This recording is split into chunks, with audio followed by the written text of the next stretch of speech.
Hello दोस्तों, next question है exercise 2.14। इसमें कह रहा है how much energy is required to ionise a hydrogen atom if the electron occupies n equals to fifth orbit. Compare your answer with the ionisation enthalpy of hydrogen atom, energy required to remove the electron from n equals to first orbit में। Clear? ठीक है, तो दोस्तों ये वाला भी question है ना, वो बोर मॉडल पे आधारित क्वेश्चन है। ठीक है, तो अगर आप फर्स्ट टाइम आए हो तो सबसे पहले वीडियो को पॉज करो और ये 5 फॉर्मूले अपनी कॉपी में लिख लो। क्लियर? अब आओ क्वेश्चन पे। देखो क्वेश्चन में कह रहा है how much energy is required to ionise a hydrogen atom if the electron occupies. Electron अभी कहां पे है? n equal to fifth orbit. ये मेरा कोई हाइड्रोजन एटम है, इसमें इलेक्ट्रॉन कहां पे रिवॉल्व कर रहा है? फिफ्थ ऑर्बिट में रिवॉल्व कर रहा है। क्लियर?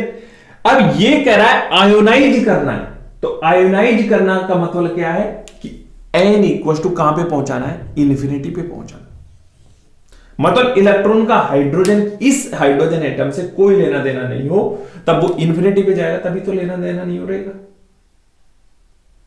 क्लियर? ठीक है, तो यहां पे क्या है, n equal to hydrogen atom में n equal to fifth orbit में रिवॉल्व कर रहा है और आप इन्फिनिटी पे पहुंचाना चाहते हो, तो हमेशा याद रखना लोअर से हायर ऑर्बिट में अगर इलेक्ट्रॉन को जंप करवाना चाहते हो तो you must have to energy supplied.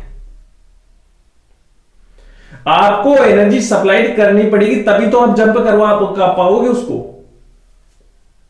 Clear? ठीक है, अब इसमें कितनी एनर्जी सप्लाइड करनी पड़ेगी वो इस फॉर्मूले से निकलेगा। क्लियर? और आप चाहते हो, जैसे मान लो एनर्जी कैसे सप्लाइड करोगे, जैसे इन the form of light supplied किया आपने, है ना, तो उस लाइट की फ्रीक्वेंसी कितनी होगी इससे निकलेगा, और उस अगर फोटोन की अगर आपको वेवलेंथ चाहिए तो इससे निकलेगा। तो वैसे तो अभी आपको एनर्जी रिक्वायर्ड, तो इस वाले फॉर्मूले से निकालो फटाफट। Delta E equal to, energy का डिफरेंस कितना है? -2.18 इंटू 10 टू पावर -18। फाइनल कहां है? ये है इनिशियल और ये है अपनी फाइनल, तो फाइनल इन्फिनिटी माइनस अपॉन 5 का होल स्क्वायर और जेड स्क्वायर। तो हाइड्रोजन एटम है तो जेड का 1 होगा, 1 का होल स्क्वायर, और ये आएगा जो भी आएगा जूल में आएगा। Delta E equal to -2.18 into 10 two power -18 divide by 25 joule. तो डेल्टा ई इक्वल टू, इसको सोल्व करो, एक काम करो, ये कैसे सोल्व करोगे, इसको 20 कर लो, 22 तो ये हट जाएगा। अब दो 25 इंटू 200 और फिर बचा 0.18, 25 अंते 175, 5 25 50 इंटू 10 टू पावर -20 जूल। और नेगेटिव, सॉरी नेगेटिव कैसे ना आएगा, नेगेटिव ये वाला भी नेगेटिव आएगा, तो नेगेटिव नेगेटिव पॉजिटिव।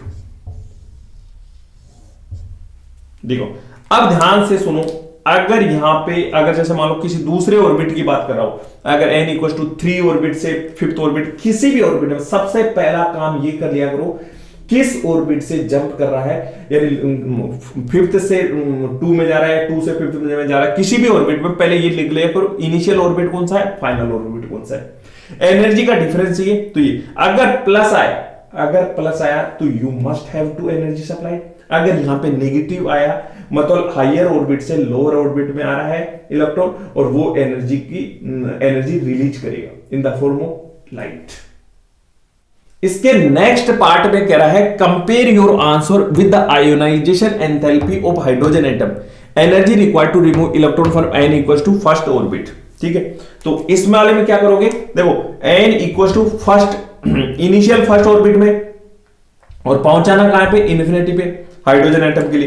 तो बस ये इस वाले में पुट कर दो। देखो delta E equal to -2.18 into 10 two power -18, ठीक है, इन्फिनिटी -1 अपॉन 1 का होल स्क्वायर और 1 का होल स्क्वायर जूल, तो ये आ जाएगा -1, तो डेल्टा ई इक्वल टू आ जाएगा